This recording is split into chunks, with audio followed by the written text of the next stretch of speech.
So everyone, this is our final journal together session, and Kate Rutter is someone who I greatly admire. And she, do you know what? When I first did these, we organized these prompts. One of my first thoughts was, I wonder how Kate will tackle these, because I'm always so inspired by her pages and by her way of thinking. It's very to me, it stretches my mind in all sorts of wonderful ways. So today, Kate is going to take over. I'm going to switch over to Spotlight Kate. But first, I want to say we've been doing these very casually. Put all the chat you want in the chat box, and if you have questions for Kate, pop them in the chat, and I will ask them while she's working.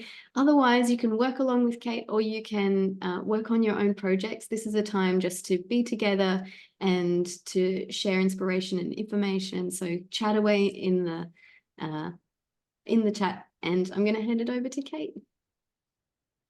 Thank you, Bethan. It's so great to see everybody's faces.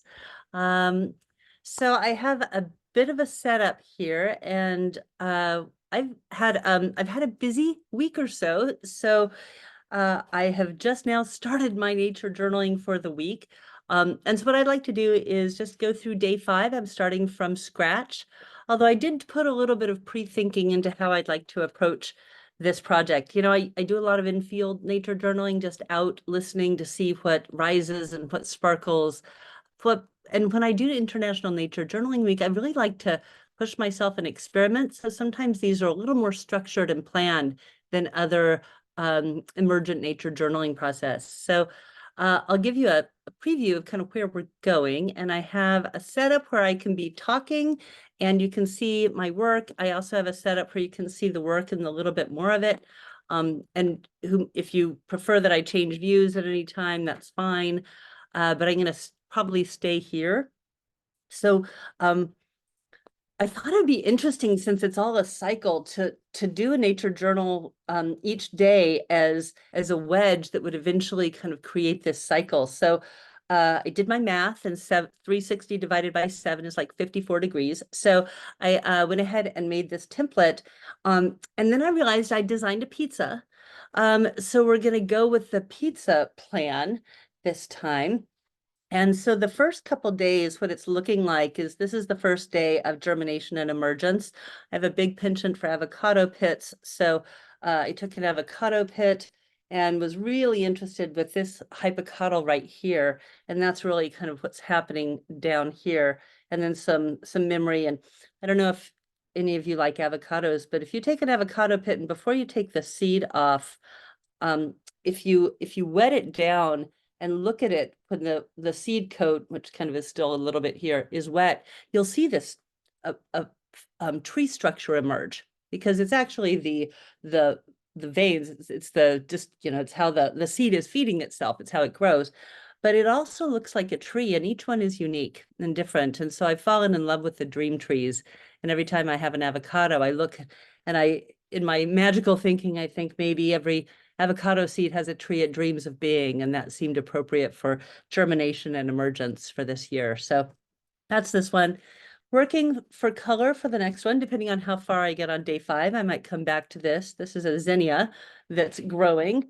And in order for the wedges to be readable, I'm kind of rotating them each time. So this is the development cycle of a zinnia flower in a community garden where I'm a brand new community gardener. So that was exciting.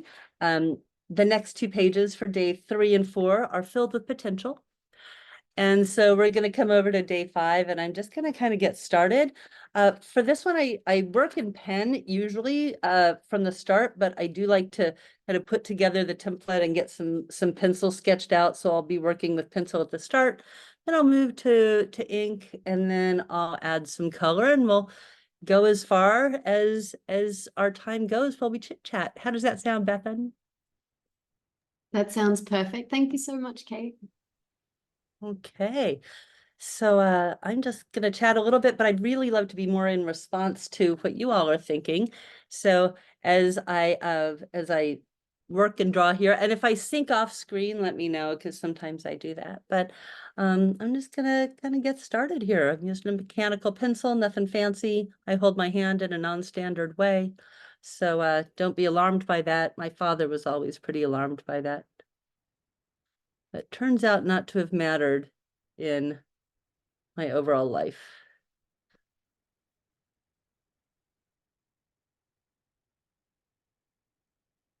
It really does look like a pizza. That's kind of a little alarming.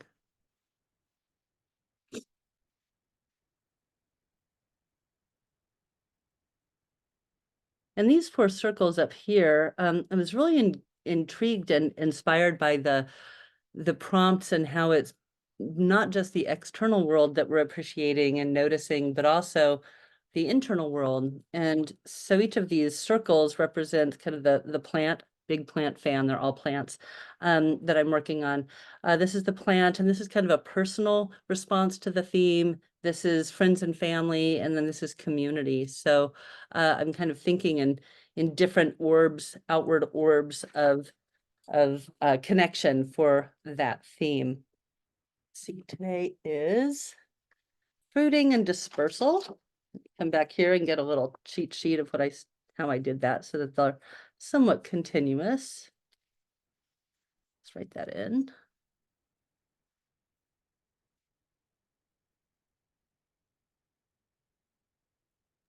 Kate, I'm fascinated by the way you nature journal, and it seems really well thought through, really like you express things very clearly in diagram style. You think deeply. I'm really interested to, maybe you could talk a little as you go about your background and where that kind of thinking began.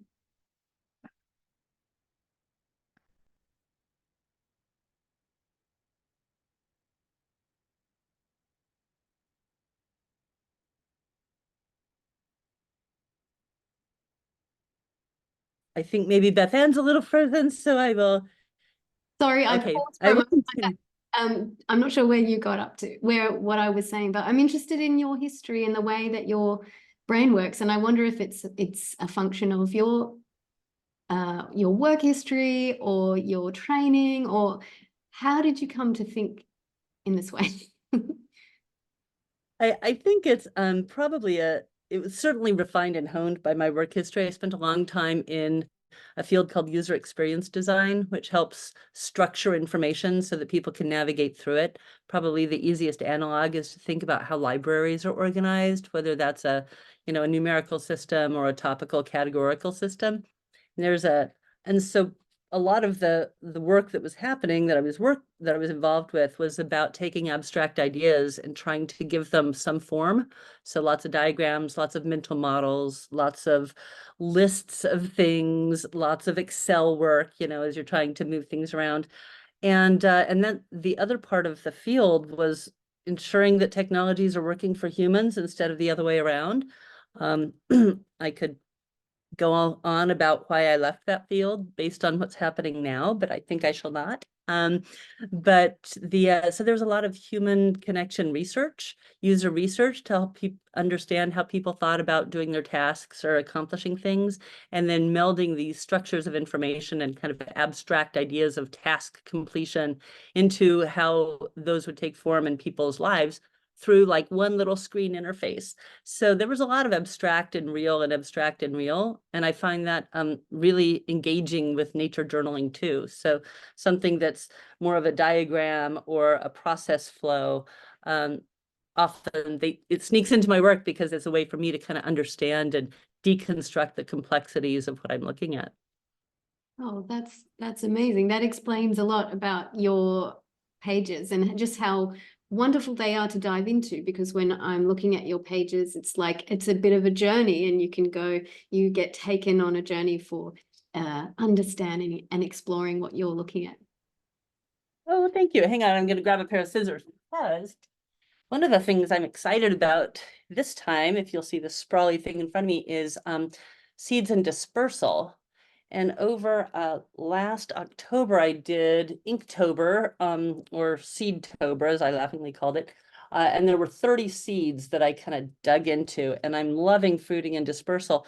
And these are a native poppy that I just harvested from the community garden, and they have the most delightful seed pods. I'll hold them up so that you can see them a little more closely.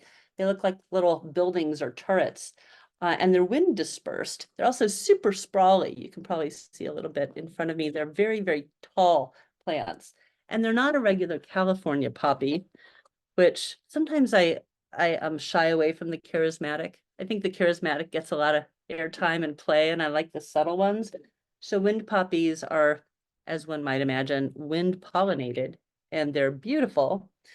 And let me show you what the seed pods look like. I thought I would nature journal these because the way that they disperse their seeds is so just delightful. So I don't know how that's doing on our autofocus, but let me see if I can get us an autofocus or not. I think the light's pretty harsh on this one. Hang on. There we go. Oof, that's going to be a little bit of a reverb for folks, but maybe I can hold it down further. Sorry, my camera is going to freak a little bit. I don't know if we can see that. That's a good But view. you'll see. Mm. They're really delicate. They're super delicate, and if you'll when I look at them and draw them, I'm going to do a kind of a simplified version of it, and then I'll do a little diagram of how they disperse their seeds. Let me see if I can get a newer seed here, because they have development cycles, and I've got in the samples I've got a few different development cycles. The poppies themselves are quite pretty, but those are all gone. Their ship has sailed. So I got some green ones. You can see their little seeds. They are eager seeders. Some of the folks in the community garden were like, "Oh, that's such a beautiful flower. You know, we'd love to have some." I'm like, "Oh, you probably will."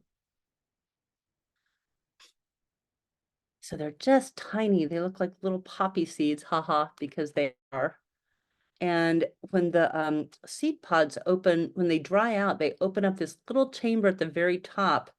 And because they're tall and sprangly, as they flow and kind of blow in the wind, anytime they blow over, they deposit a little bit more seeds. And that phase distribution gives them a better chance at having their seeds carry on different kinds of winds instead of dumping all of their largesse in one big pop. So I think that's interesting. Line these up in kind of development order and then get to drawing them.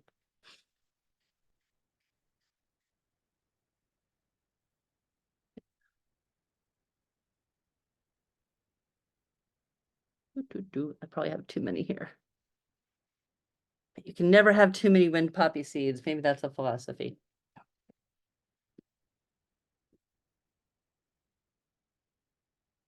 Might be able to come down a little lower since I'm only working on this section. Maybe a little. That better? All right, let's go for it. And also have my trusty handy hand lens. I've been listening to folks talk about nature journal tools, which I think many of us are fascinated with. It's always like, what's in your toolkit? Maybe there's that dream that that pen or that pencil will make everything different if we have struggles or dissatisfaction with our work sometimes. But I've heard people say like, you know, a journal and a marking implement, a pen or a pencil. And then the third thing is often color.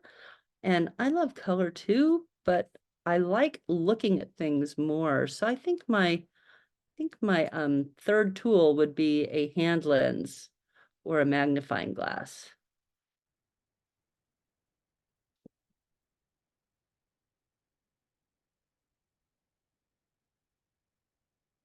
They have these hilariously darling, like little fuzzy balls on the top.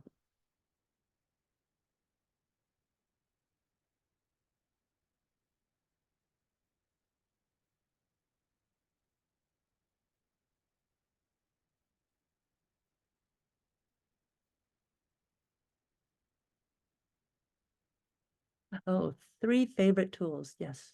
I would love to see folks in the chat respond to that.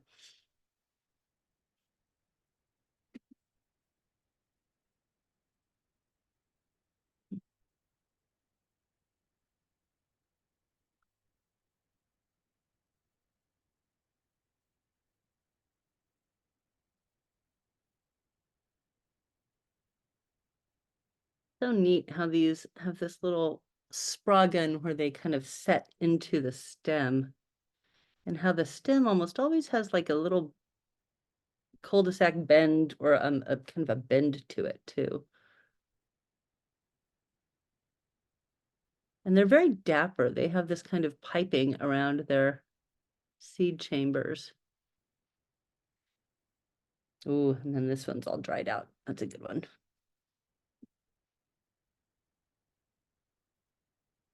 Oh, this one a little bigger.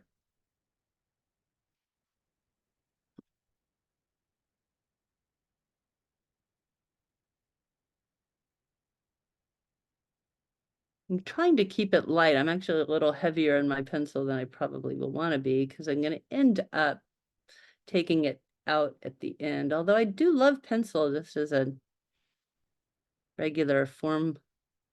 It has that silvery, graceful quality.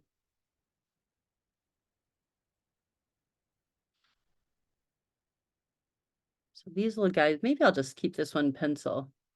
Doesn't all have to match. Deborah agrees with you that hand lens would be the third choice. And Patricia says pencil, sketchbook, pens.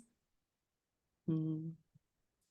Katie, hi. Phone camera, mirror and hand lens, magnifying lens, and paper and pencil. Oh, mirror. Yes, yes to the mirror action.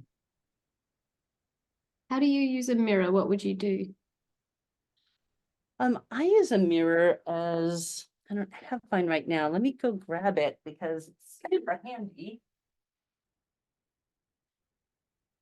So, Bethan?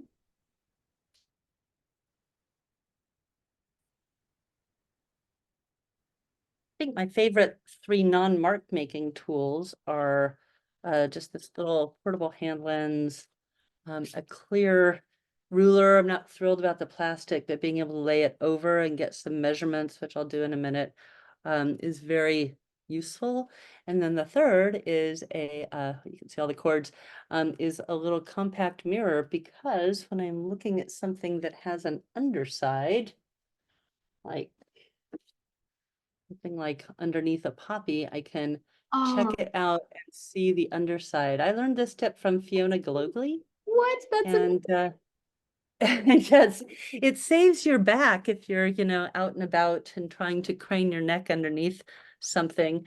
And I've also found it useful to, if I'm looking up at the sky or the canopy of a tree, I really like crown shyness, where the tops of trees don't quite touch and they make these rivers of sky. But it's a killer on your neck to be going down to the page and up to the sky a lot. So if you can arrange, you can get it dialed in, you can kind of get the mirror on the page so that it's showing what you want to draw, and then you can draw directly from that. So I find That's that helpful. So yay for mirrors.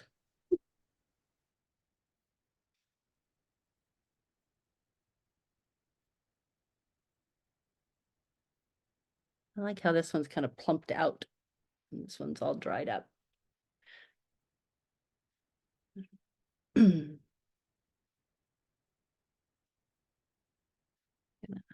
something from the top. Maybe get it a little bit more magnified in into the circle here.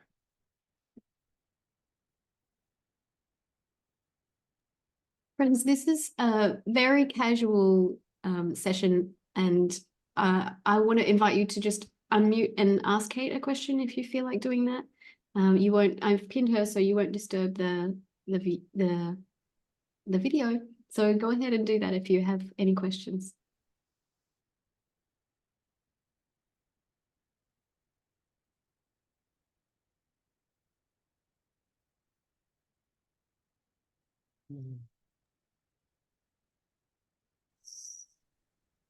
So can I say something about the mirror? Hi, Katie. Hi, Kate.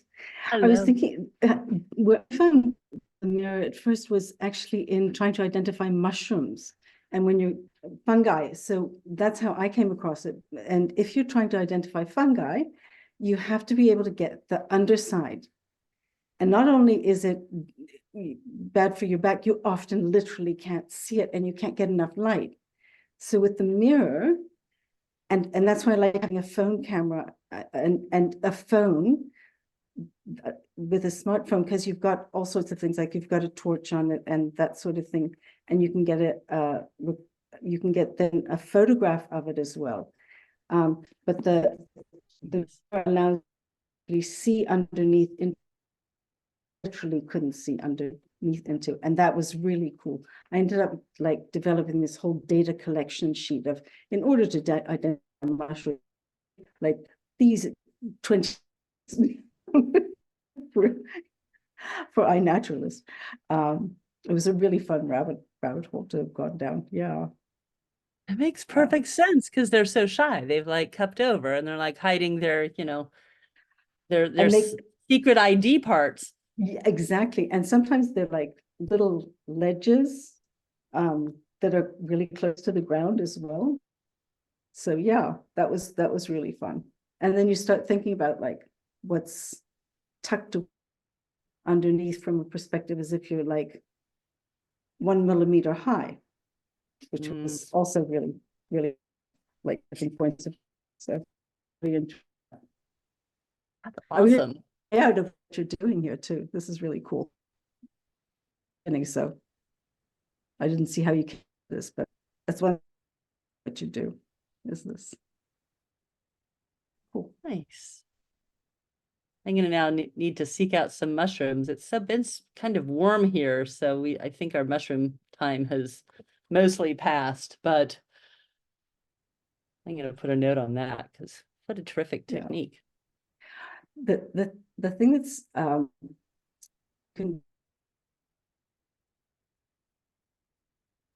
Katie, your sound is dropping in and out. sorry, I have a really poor internet connection. And is this any better then? Yeah, we can hear you now. Okay. So with bracket mushrooms, often if you know where they were, they don't disappear. They're not the same as the sort of stem cap mushrooms. So, and they also have these underparts that are they have all patterns. So they've got like little holes and ridges and stuff that are really, really fun to have different cool patterns that are very abstract. And yeah. So that's a place where even when it seems to be out of season, they sometimes are there all year round. So you might want to check out if you remember where you've seen those before. I might check iNaturalist and see where others have seen them. It's such a great tool to go hunting for. Yes, it is. Yeah. Thank you. Yay. Good luck. I'm gonna tap and count and see how many have come out with each tap. 2, 5, 6, 7, 8,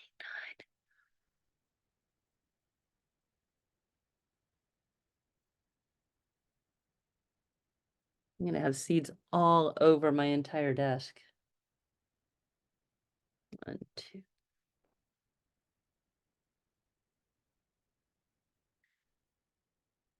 I'm not sure if this qualifies as expressive science or science-ish. I'm not super rigorous on this, but I do like to experiment and see what would happen. Like, I can't calibrate how heavily I'm tapping it, but 1, 2, 3, 4, 5, 6. But I can start to see if there's a pattern of what comes out. 5, 6. Looking like we're in the 5 to 6 range.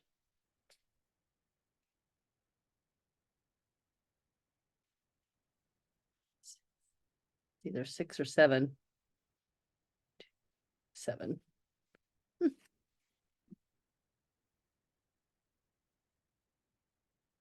I would need to do hundreds more to make that a actual scientific study, but there's a lot of seeds right here, so I think I'll pause on that. So this is a top view, and this is the opening.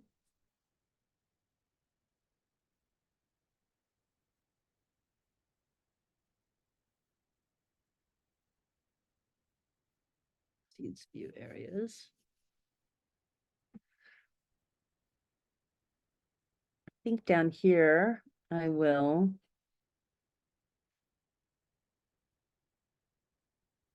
put some color maps.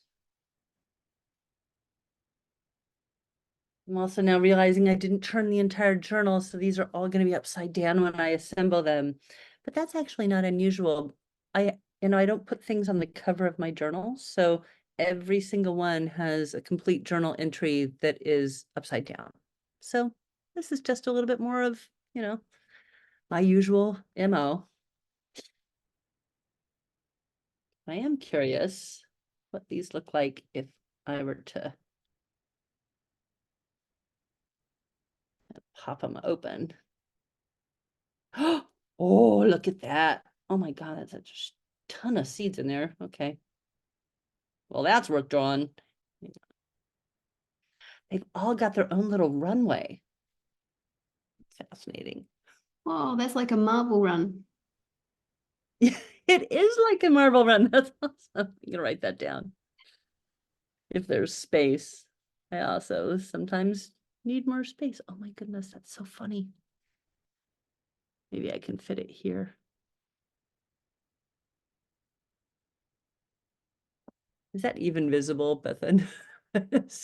We can't see all the details, but just when you said each one has its own run, I imagined what it might look like.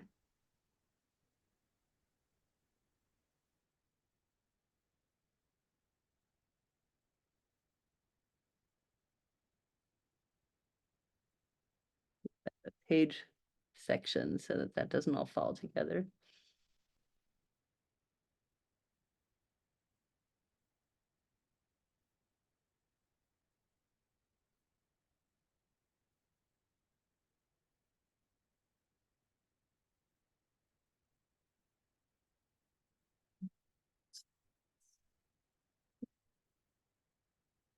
So funny. This is actually never opened up one of these before, and I'm intrigued with how they can even get out in a wind.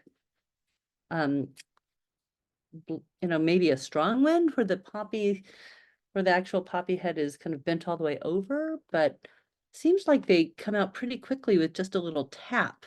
Wonder what's really going on in there structurally. It almost seems like they're pinballs kind of loaded up in here, these little runways.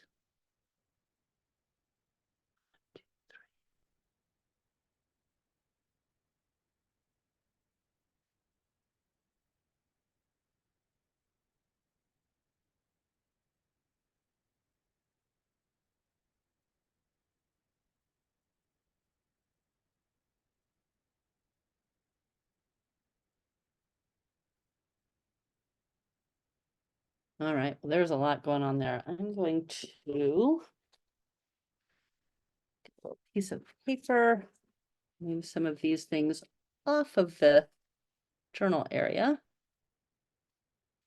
And then I might move to ink so things will be a little easier to see, and I can do some adaptations for some spacing of the words that I've got that are a little tricky.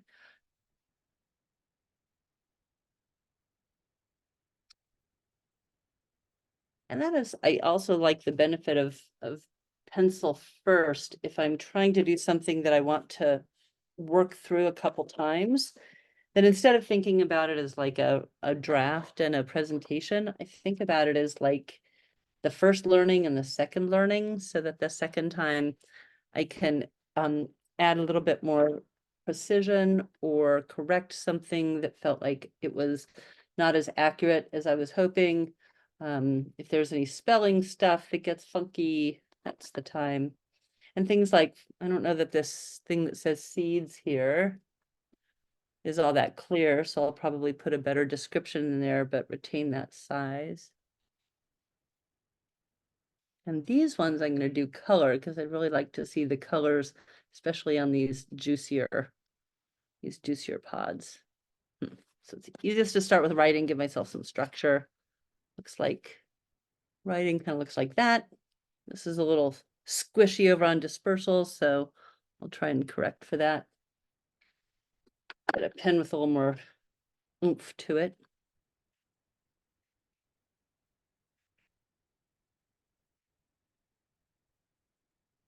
Joyce is saying that maybe the runways within the flower dry up a bit like the channels do in an okra plant, and also wondering if critters are doing some of the dispersing because the seeds are so tiny.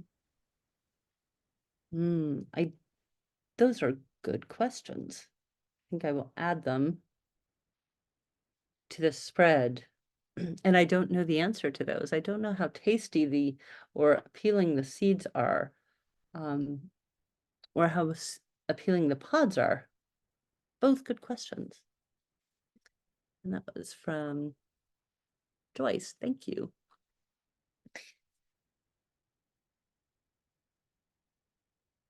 Let me start here.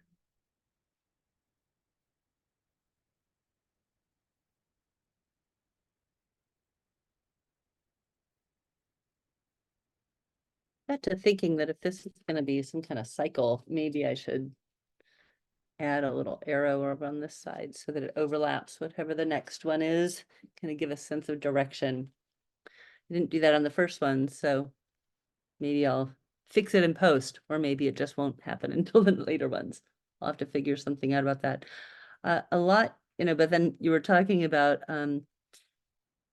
styles and just how people work, but I fix a lot of things as I keep going, constantly, adapting and fixing.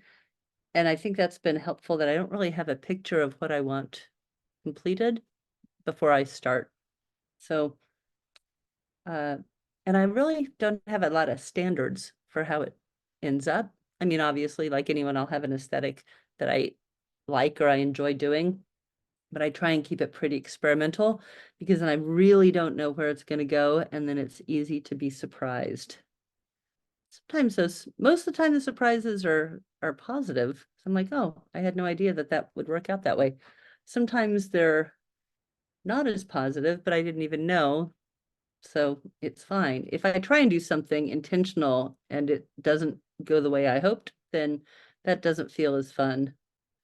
So I try and just keep myself to have no prescribed standards. I think that's safer. I really love that you did that little tapping experiment because it reminds me to play with numbers more. Numbers are something that I include when I'm measuring something or counting something, but it wouldn't have come into my brain to do a little experiment like that. But I really think it's fun and it teaches you something and it's playful, and I'd like to bring more of that into my journaling too. You've inspired me. One thing I got from you was one of your workshops for the Wild Wonder Nature Journaling Conference. You mentioned a book, and I chased this book up, and it's amazing, and it's called Dear Data. I'm going to put it in the chat, but maybe you could talk a little about this incredible book. Oh, yes. So, in fact, I keep like bouncing up and down, but there's so many fun things. Give me a sec.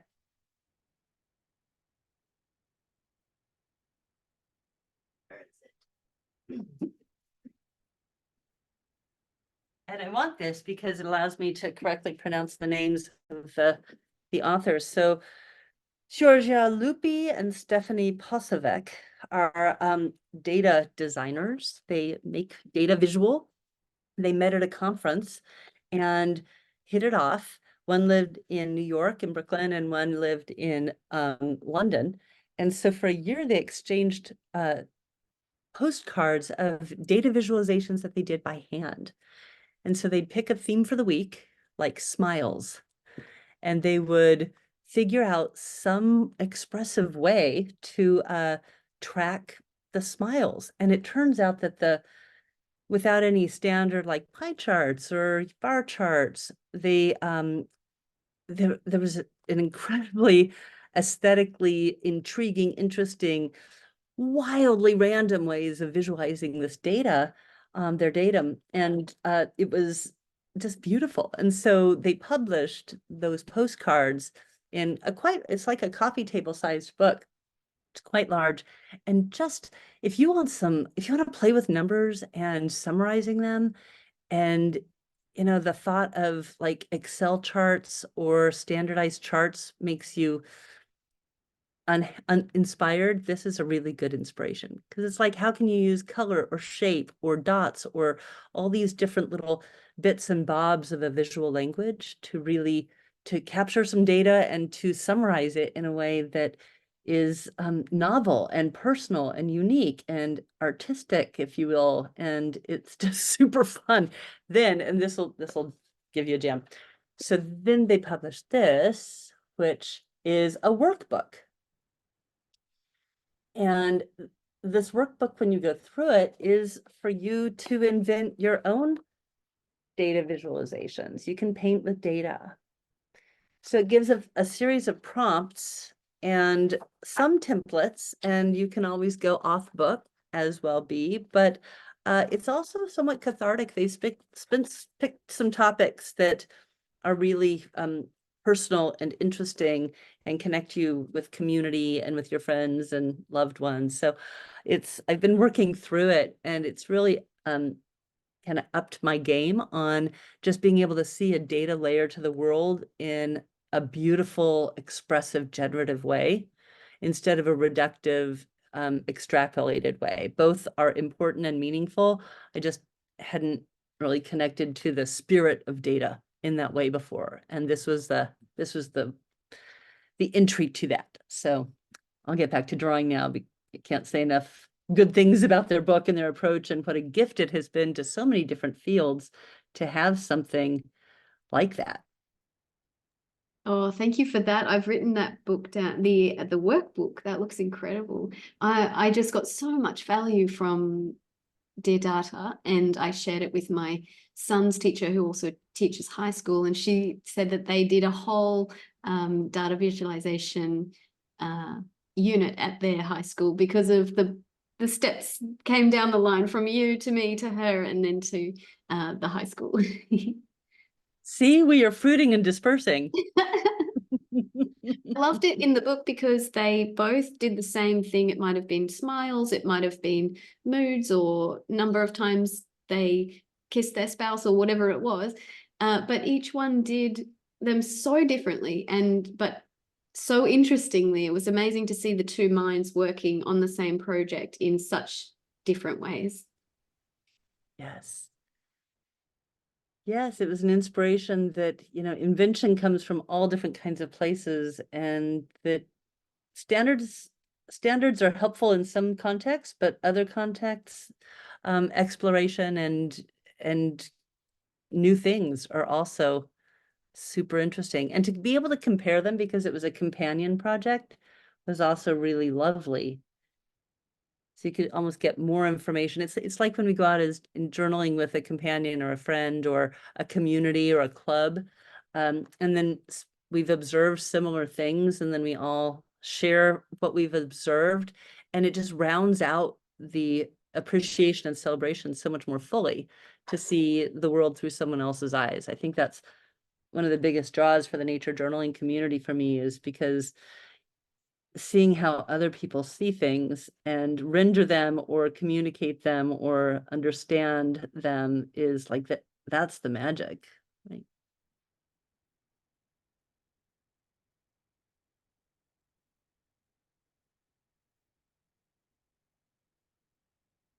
I'm curious if some folks would put in the chat what they're working on.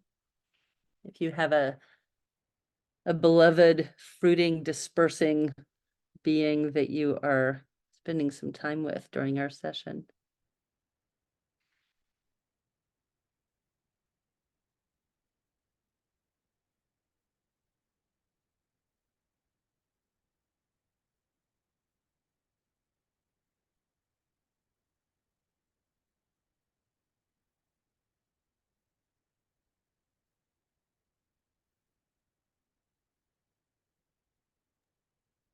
Wild cherry trees from Larissa.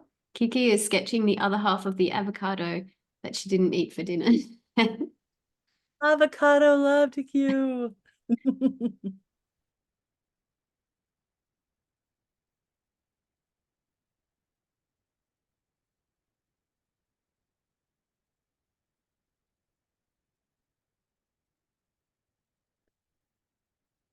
See how this is gonna go when I start removing some of those lines.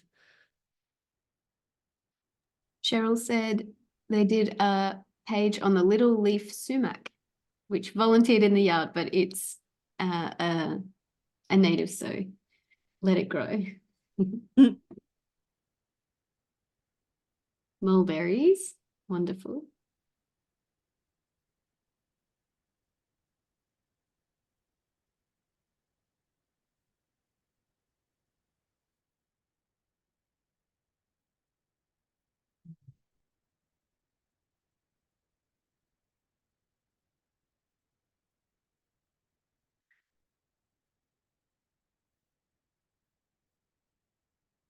I'm gonna move this little seed piece up, kind of just little dots. Patricia followed a That's- female snapping turtle from a meadow to a pond where she would drop her eggs. That's amazing. Oh, Annette, you got me thinking about the ponderosa pine tree cones in my front yard. I want to count the seeds in a cone. Online it says maybe they're up to 70 seeds. that's a doozy.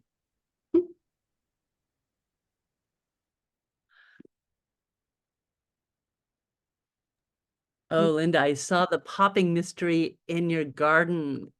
Yeah, those explosive seeds, just hens, but it's balat. I don't know how to pronounce the word because it's I've only ever read it, but it's the balachary or balakari, which is dispersal by force.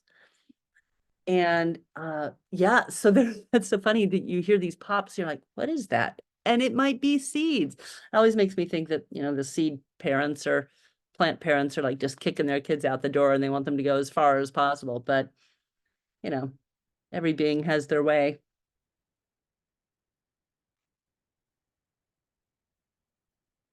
That's a fun mystery to solve, though. I've always called that explosive dispersal. I've never heard the word you just said. Can you spell it out? I can, and I learned about it on Wikipedia, similar to Linda. I heard it popping. It actually collected a seed and it had a really beautiful structure in it. And then I heard this pop and I went over to look at it and the seed wasn't there anymore. I'm like, what just happened? It was very creepy. And so I looked it up and I like balakari. So let's see. Ballistic dispersal, balachary or balachary, Ballochory. It's forcefully ejected by explosive dishiscence. Yeah, but what was it? Someone in one of the nature communities I run in said that the only thing that botanists like more than plants is making up new words. So there's usually 5 or 6 words related to any kind of content topic that we would want. I like words. I like to play with words, so I'm a fan, but it can also be super confusing and make communication hard, which is not a plus.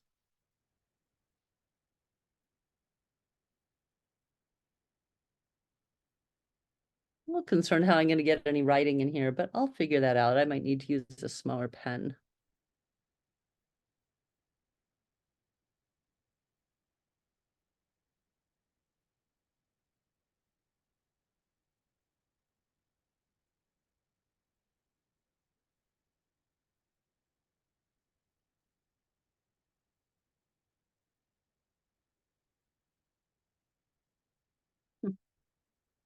Okay, maybe do some of the borders so I can start removing the pencil at some point.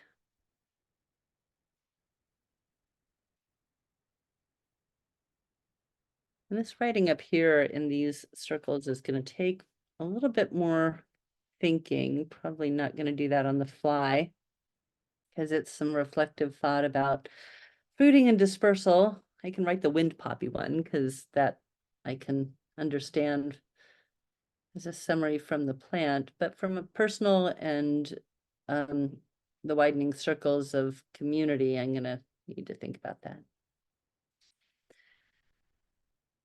I got a question the other day about finishing. Like, what do you do if you don't finish? And I think there's been a tension in the community probably all along, that's almost similar to the pretty picture tension and dynamic, but this one is about field work and completion, and I'm not even gonna touch on any sense of whether or not that's valid, because it's all valid. All nature journaling, I think, is valid and meaningful, and there's no rules, just tools. But the someone said, what do you do when you want to finish up at home? And for years I've had a practice of both, doing as much direct observation in the field as I can. Sometimes though it's too long, I have time constraints. It's not always comfortable to be in the field. Sometimes I'm in a place alone and I don't feel comfortable being there very much longer. So there's all kinds of things that can occur that limit time in the field from as much as we might want. And so having a nature journal and a nurture journal practice, kind of the nurture journaling being in a non-hurried environment in a home studio or at a cafe or somewhere that's not considered the field or a sit spot, is something that I think adds a lot of value and meaning to my nature journal practice. It's not just a backup plan, it's actually part of it. And so I think that's important. I had someone say, well, what do you do if you come home and you've all got all this stuff that's not finished? I don't know. Unless I absolutely can't cram anymore, it's never really finished. And I love the go backs. I love the go backs. I just had a go back. That's kind of what I call it when I go further back than just a couple days. Just had to go back to I think it was 2016, and I was at a nature journal retreat. It was my first one. I was nervous and just not calm at that time, but I was drawing a tree, and it was really beautiful. I didn't know what it was. I called it the Tree of Gondor. This is up on the California coast. And some folks came by and I had a really good chat about why I was dissatisfied or what I was doing. And there were some good visual tips, but mostly just emotional tips, like it's all good. And that I remember this transformation in that spread of the energy from seeing something beautiful, not feeling like my rendering or my interpretation of it was beautiful and didn't honor this tree, and then getting cranky about it and then being soothed down from it by members of the community. Anyway, where I'm going with all that is I went back because now that is one of my most beloved trees. It's a California buckeye. And I didn't know what it was. And I spent the year now observing California buckeyes and their transitions. And I'm just such a fan. And I got to go back and actually label that from years ago, 7 years ago, of what that tree was. And now that spread means even more to me because it's had this kind of burnishing over time. And it's still alive to me. It's not just some dead piece of paper with a picture on a bookshelf somewhere. So big fan. I agree, and I think it's really important to get away from this idea that one form of nature journaling is valid while others aren't. I think it's discouraging, and I think that whatever way you can connect with nature through your creativity is completely and entirely valid. And I myself have I struggle with a chronic health issue that means that I can't go out for a very, very long time, and I get very tired if I'm in certain places or positions. And so I do what I can, and then I do the rest inside. And I think that labeling field work as nature journaling and inside work as something else, it kind of invalidates people's experience, and it also makes nature journaling inaccessible to a whole group of people who physically aren't able to be outside. Yeah, that's my 2 cents. I think that it's important to be inclusive, not exclusive, wherever we can. Agree. Beautifully said. I just want to thank you both for speaking to that point, because I've heard some really strong views recently, discounting anything that isn't field work. And the first thing I thought of was, if nature is everywhere, then how can we discount that? And if nature journaling has no rules, why are we creating them now? And the other thing is what is finished? I have so many things that are just, they're not, nobody would ever call them finished. And I don't feel a need to go back and create them as something that I will ever put on. So nothing that I do, I would ever put on social media probably. But I think that idea that there is a completed visual piece is something I save for a different book. That's what I draw. This is like, inspires that. And I think of it like an old sketchbook where it wasn't the painting, it wasn't the drawing. And I really appreciate you for speaking out about that. And please hold on to that. Because for some of us, it's just not possible, like you said, Beth. And for some of us, we will never get out. And yeah, so anyway, that's my 2 cents. Thanks. Thank you so much. Okay. Yeah, that's important stuff. And also, I mean, I don't want to say we need zealots. I think we always want to need kindness, but having fiercely held positions that don't always align, I think spreads out the space for everyone too. So I think kindness and respect, no, I mean, absolute fundamental. So let's do that. But strong opinions, you know, thoughtfully held and communicated, they do a service. They do a service. And I don't want to quiet them as long as there's kindness and respect, because I think they're interesting and they push some space, but also I don't always have to listen to them or do what they say. Right. I mean, and part of that is, I think, builds the strength for me to say, like, I agree, and this is why, or I disagree, and this is why, and that helps shape my thinking. It also helps me, I don't know, be more open to and strong-minded when things like the inner critic prop up, or I hear things that disturb me. Like it keeps us toned, and sometimes, and it what is that thing about art? It's like to disrupt the comfortable and to comfort the disrupted, you know? So First time hearing that. I think there is something in having a view expressed that is, yeah, I think you've just articulated it.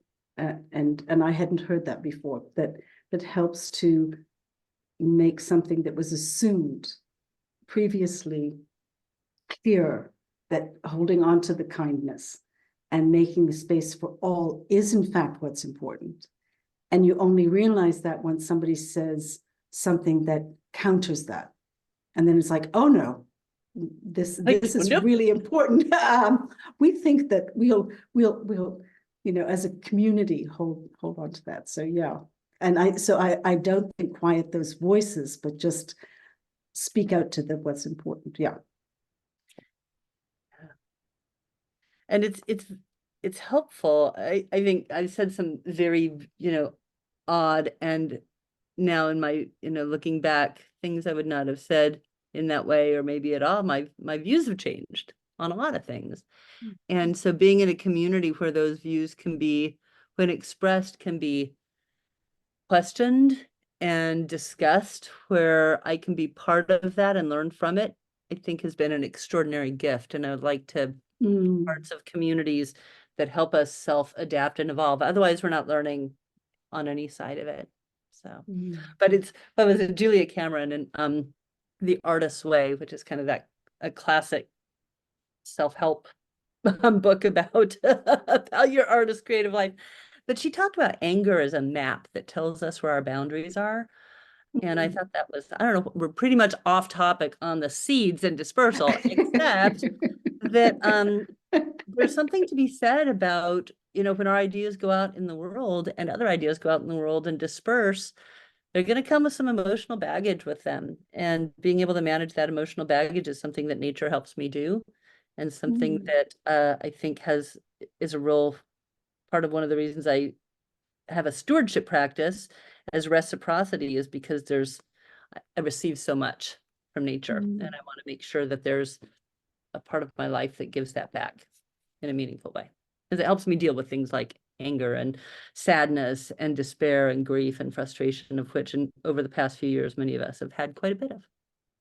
Mm.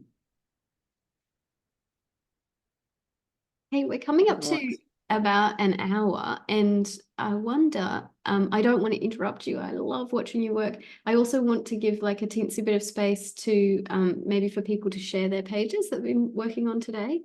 That would be awesome. Let's Yeah. do that. Okay, cool. So I'm going back to gallery view, and I wonder if there's anyone here who'd like to share what they've been working on. You can use the raised hand, or you can just raise your hand and I'll spotlight you. Maybe we don't have any volunteers.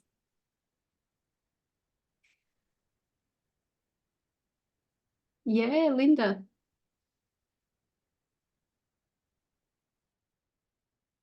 Hi. Linda, you need to unmute. Yeah. There we go. This is my creeping euphorbia that have the exploding seeds. Yay!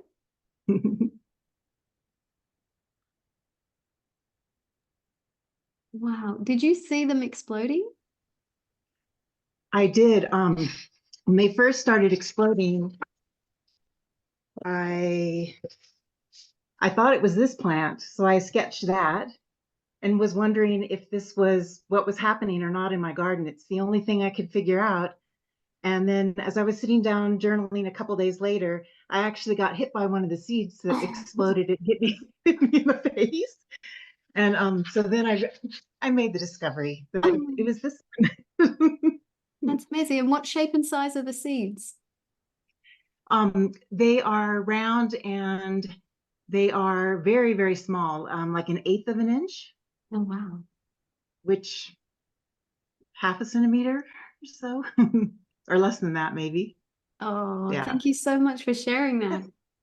You're welcome.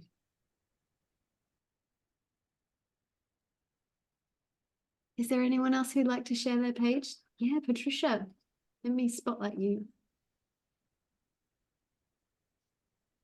You'll have to unmute, Patricia. It just down on the left. Yep. Hi. Okay, got it. I'm going to show you my snapping turtle page. So I was sitting in an outdoor screen house on a large piece of property that had a meadow and a pond. And I heard a raven calling very loudly. I turned around and I saw this object down in the field. And because I have poor vision, it looked like a squirrel. But the raven was really having a hard time with it. So I went down and looked, and it was a huge snapping turtle. And it occurred to me that it was probably coming from the wetlands next door.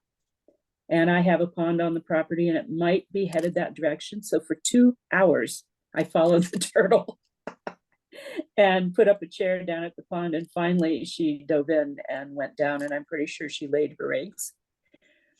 But that was my story today. What an amazing journey. And I love that sometimes nature can tell us about other things that are happening outdoors. Like the birds Yes. often will tell you, and then you get your eyes directed to that. And you got to spend all those hours with the turtle. How wonderful. Yep. she knew I was there. That's the interesting thing to me. And she would stop and try to hide in the grass. So I kept a respectful distance. But she moved really quickly when she felt like it. And I was very impressed. I did some research. I'm up in Ontario, Canada, and these turtles can be as long as 47 centimeters, Oh, wow. which is Long. massive. Yeah. Yeah. So, and they can live to be up to 40 years. So I don't know how old Mama was, but she certainly knew I was there and dealt with it.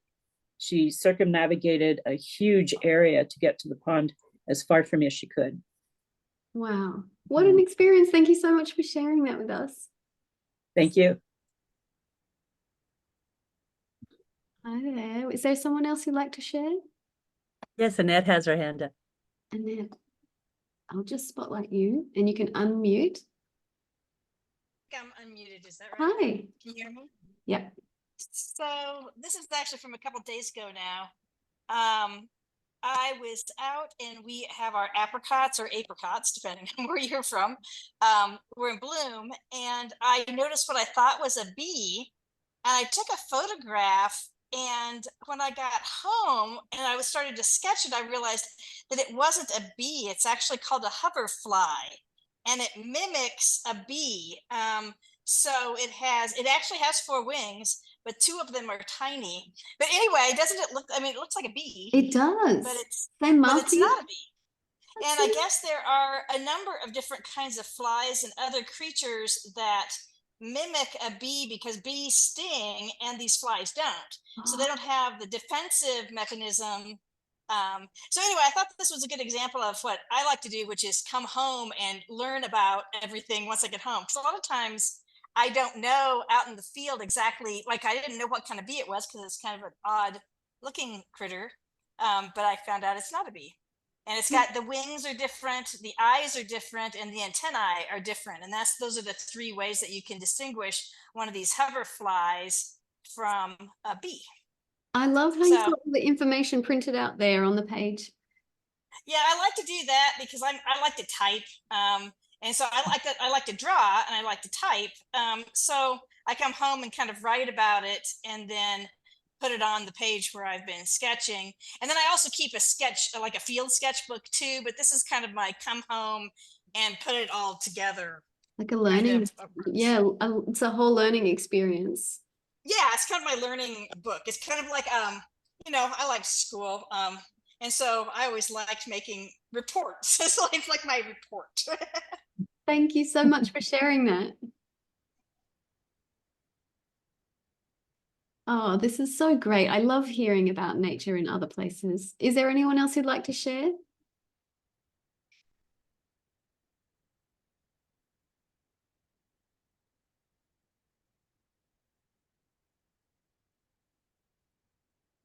I really appreciate everyone being here. These sessions have just been so much fun and just a relaxed way to get together and share. And these moments of learning about other people's nature have been wonderful. We've learned about things in all different places and different experiences. It's been so much fun. Thank you, Kate, for this session. It's been really wonderful. And huge thanks to you. I mean, you and your whole team who put this beautiful, amazing, amazing annual event. And I love that it's always kind of nourished the soul, the equinox, and it's a turning of the year for us. It's a highlight for me. And thank you so much for all that you do. It's just beauty in the world. Absolute pleasure. Thank you, everyone. We will be sending out more prompts in the next couple of days. This is our last Journal Together session. So thank you so much for being here and for being part of International Nature Journaling Week 2024. Thank you, everyone. Have a beautiful rest of your day. Bye now. Thank you, Bethan. Thank you, Kate. Bye, everyone. Thank you.